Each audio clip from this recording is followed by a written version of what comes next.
ये कहानी है दो भाइयों की। किसी गांव में दो भाई रहा करते थे, विष्णु और गणेश। विष्णु गांव के सबसे अमीर लोगों में से एक था, जबकि गणेश साधारण जीवन जीता था। विष्णु के पास बहुत सारी जमीन थी, जबकि गणेश के पास एक छोटा सा खेत के टुकड़ा था। उसी खेत में वह फसल उपजाकर अपना परिवार का पालन पोषण करता था।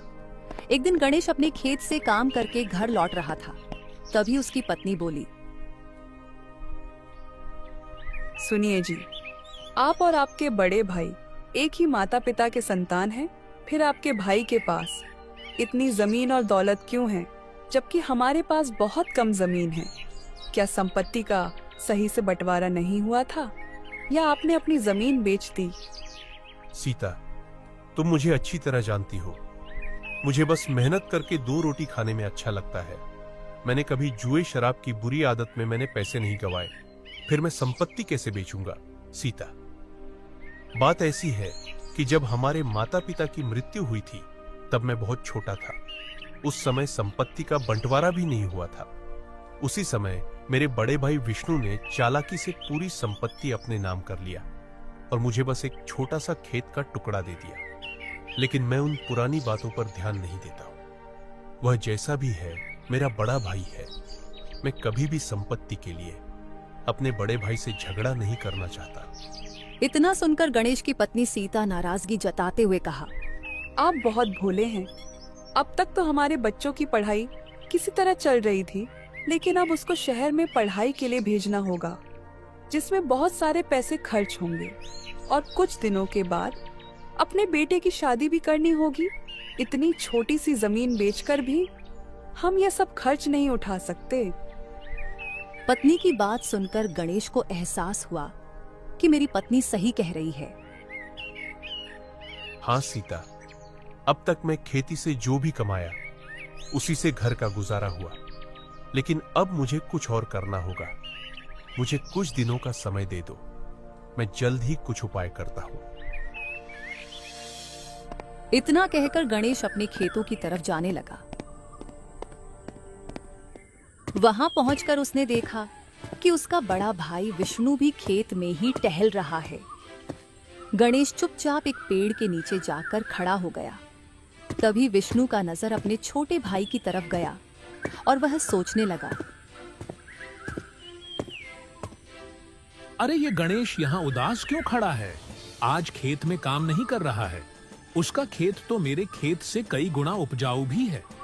आखिर मेरा भाई इतना परेशान क्यों है? चलो चलकर पूछ लेता हूँ। विष्णु बहुत ही लालची था। वह बचपन से ही अपने भाई से छल करते हुए आ रहा था और आज भी उसने छल करके उसकी जमीन हड़पने के लिए ही सोच रहा था। यही सही मौका है।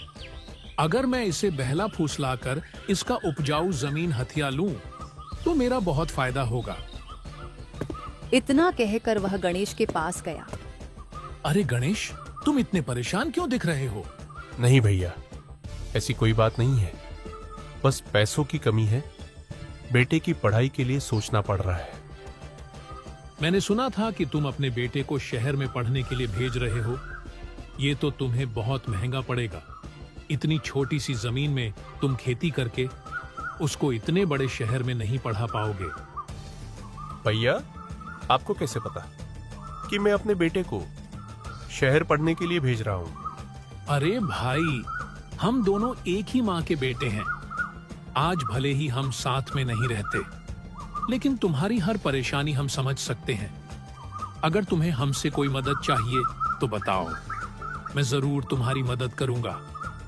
भैया, मैं किसी से उधार नहीं लेना चाहता। मैं किसी से उधार लेकर उसे तकलीफ नहीं देना चाहता। अगर जरूरत पड़ी तो कर्ज लेकर बेटे की पढ़ाई करवाऊंगा। गणेश की बात सुनते ही विष्णु का दिमाग हिल गया और वह चालाकी से जवाब दिया, अरे गणेश, जब तुम्हारा बड़ा भाई अभी जिंदा है तो तुम क्यों परेशान हो रहे हो? तुम मुझसे जितना चाहो उतना उधार ले सकते हो, लेकिन एक शर्त है। कैसी शर्त भैया? गणेश, मेरे पास तुम्हारी जमीन से मेरी जमीन 5 गुना बड़ी है, लेकिन तुम्हारी जमीन हमारी जमीन से ज्यादा उपजाऊ है। क्यों ना हम अपनी जमीन बदल लें? कुछ सालों तक तुम मेरी जमीन पर खेती करो और अपनी जमीन मुझे दे दो। बाद में हम फिर से जमीन बदल लेंगे।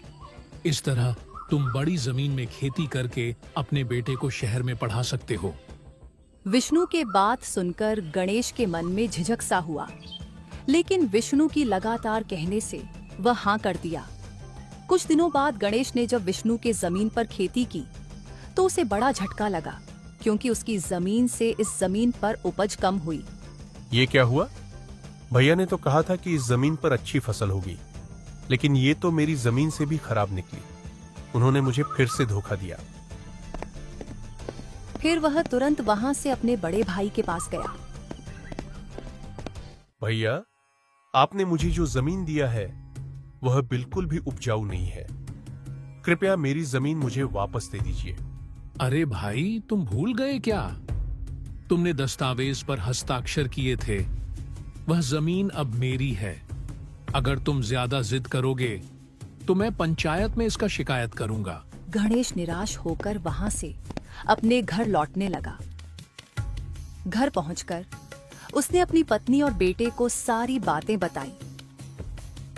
पिताजी, आपने भले ही ईमानदारी से दस्तावेज पर हस्ताक्षर किए होंगे, लेकिन आपके भाई ने आपको बेवकूफ बनाया है। पर आप चिंता मत कीजिए, मुझे पता है कि मेरी अपनी जमीन उससे कैसे वापस लेनी है। इसी तरह पूरा दिन बीत गया और शाम हो गई। रात को गणेश और उसके बेटे ने 2 मिट्टी के घड़े लेकर खेत में गए और दोनों घड़े को जमीन में गाड़ दिया। बेटा, तुम ये क्या कर रहे हो? ऐसी हरकत करने से क्या हमारी जमीन वापस आ जाएगी? पिताजी, कल सुबह जब आप खेत में आइएगा तो सबसे पहले खेत को खोदकर इन दोनों घड़े को निकालिएगा और सबको बताइएगा कि इस घड़े में सोने के सिक्के हैं। अगले दिन सुबह होते ही गणेश खेत में गया और खेत खोदकर दोनों घड़े को निकाल लिया और सबको बताने लगा। अरे भाई, मेरे खेत में सोने के सिक्कों से भरा हुआ 2 घड़े निकले हैं। अब तो मैं माला माल हो गया रे बाबा। सच में? अरे हीरा भाई, तुमने सुना नहीं, गणेश के खेत में खजाना मिला है।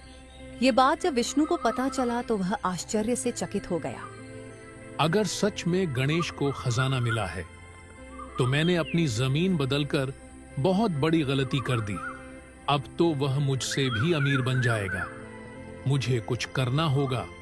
फिर वह भागता हुआ गणेश के पास गया।